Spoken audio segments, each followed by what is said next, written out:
Chapter 12. I must boast, not that it is profitable, but I will go on to visions and revelations of the Lord.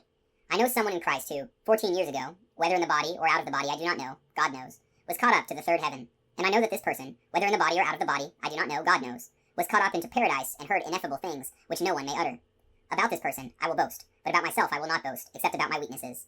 Although if I should wish to boast, I would not be foolish, for I would be telling the truth. But I refrain, so that no one may think more of me than what he sees in me or hears from me, because of the abundance of the revelations. Therefore, that I might not become too elated, a thorn in the flesh was given to me, an angel of Satan to beat me, to keep me from being too elated. 3 times I begged the Lord about this, that it might leave me. But he said to me, My grace is sufficient for you, for power is made perfect in weakness. I will rather boast most gladly of my weaknesses, in order that the power of Christ may dwell within me. Therefore, I am content with weaknesses, insults, hardships, persecutions, and constraints, for the sake of Christ. For when I am weak, then I am strong. I have been foolish. You compelled me, for I ought to have been commended by you. For I am in no way inferior to these super-apostles, even though I am nothing. The signs of an apostle were performed among you with all endurance, signs and wonders and mighty deeds.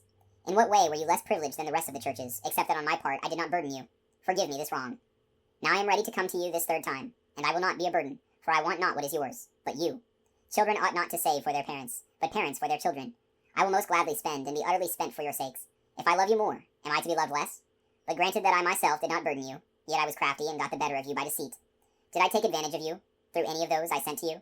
I urged Titus to go, and sent the brother with him. Did Titus take advantage of you? Did we not walk in the same spirit, and in the same steps? Have you been thinking all along that we are defending ourselves before you? In the sight of God we are speaking in Christ, and all for building you up, beloved. For I fear that when I come I may find you not such as I wish, and that you may find me not as you wish, that there may be rivalry, jealousy, fury, selfishness, slander, gossip, conceit, and disorder.